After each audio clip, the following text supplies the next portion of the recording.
Hello everyone and welcome to my channel, and today I'll be reading a multi-character Custoner by me. So let's get into it. Yae Miko. Ever since the borders were finally opened again, and people were able to travel from and to Inazuma, things have been rather busy in the shrine. And not only that, but Miko also oversaw a variety of things, as she was the Archon's closest companion, and that also meant that she oversaw the festivals, and she was also the nation's representative. So, when the delegates from the other nation came in, she was the one to be with them, and you, unfortunately, just had to wait, because it was not your turn to be spending time with her. No, and even when she got back home, she was not as affectionate as usual, and you could only hope that you would get a fraction of her attention. She was always teasing you before, flirting with you, and being rather touchy. But now, with all of those duties that were sprung onto her, after a couple of years, without much to do, it feels like everything was just being thrown around so suddenly. And now you're feeling kind of lonely and upset. You missed her dearly, and you had no idea what to do. It was a difficult situation, one that you did not know how to deal with, and at most, you just hoped that there was something you could do, anything. And that's why you had devised a plan to be able to catch her attention. You looked at yourself in the mirror, having slipped into one of her robes. Well, it was one that she did not wear a lot. One that she would wear for you whenever you were home. A comfy, oversized one, but on you it was rather small. It was fine though. It was in fact very nice, because it was a little bit tighter than it was supposed to be, and you could only just imagine what her reaction would be. And you couldn't help but feel happy, feeling the softness of the fabric against your skin, the scent of her lingering in the folds of the robe, something delicate, floral, and unmistakably Miko. The door creaks open behind you, and before you can react, a familiar voice cuts through the quiet, laced with amusement. Well, well, what do we have here? He froze, your heart skipping a beat, and turning slowly. You saw her standing in the doorway, her lips curved into that signature sly smile, her eyes alight with amusement and curiosity. Although you had actually prepared to show yourself off, you were not prepared for her to come early. It looked like you were not the only one with surprises today. But it was not necessarily a bad thing. Now, I have a couple of questions, but I will leave them for later.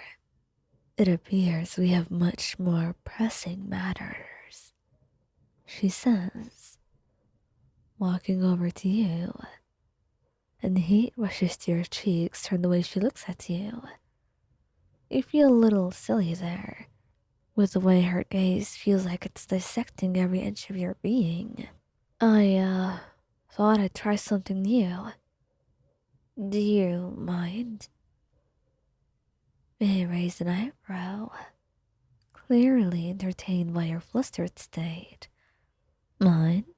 Oh no, darling. Far from it. You look delightful like this.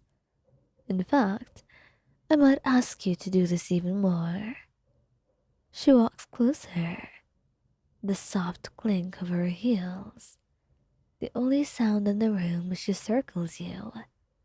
much like a predator circling its prey. Her fingers brush against the fabric of the robe, tracing the patterns that were embroidered along the hem. You look rather fascinating. I could only wonder why you didn't do this any sooner. Her voice is light, almost a purr, and you cannot tell if she's teasing you or being genuine, or both.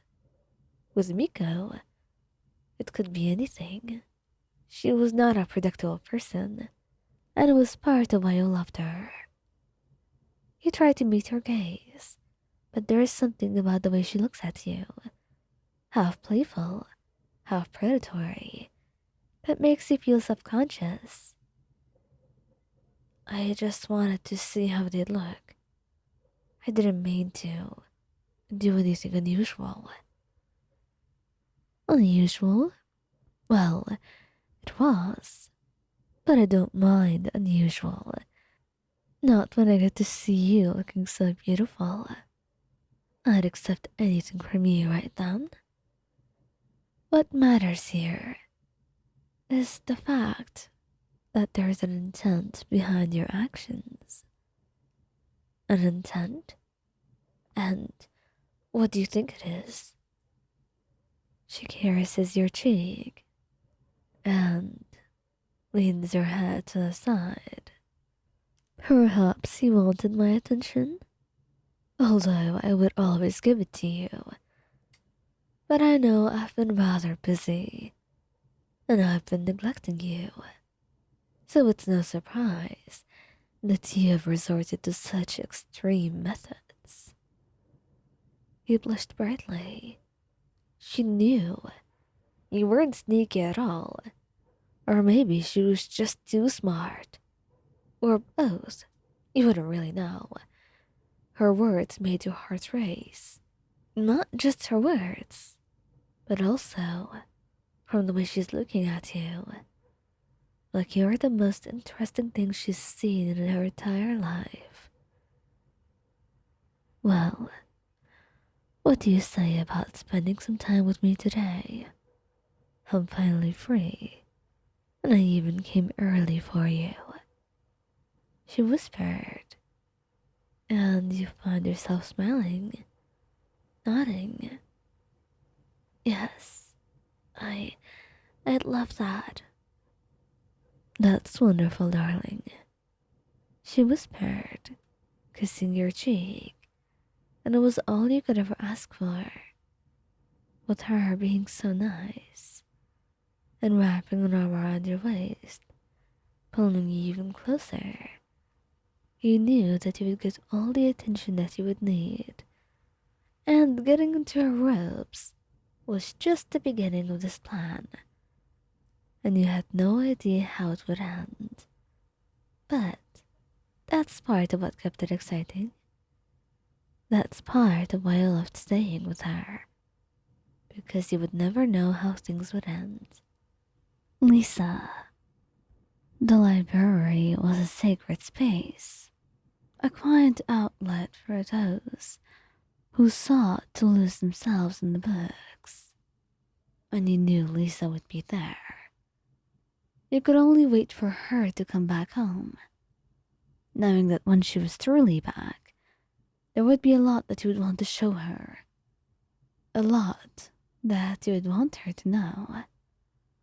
And right now, as you ran your fingers over the delicate fabric of the lavender pajamas you were wearing, you were very aware of just how much it smelled like her, and you had no idea how that affected you until today. You missed her dearly, now more than ever, and there was no mysterious reason behind it. All you wanted right now was to be by her side, and the reason why you were wearing her pajamas was because your favorite ones were being washed right now. So, feeling a little bit whimsical, you decided to try hers on. And it was not truly a bad choice. because they did kind of fit on you, although they were rather a tight fit. But they were good enough. Good enough to bring you joy at least when you looked in the mirror. But right now, you had no idea that she would wind up walking in just to see you wearing her pajamas. She looked at you, a soft gasp leaving her lips. Wyon, what's going on here?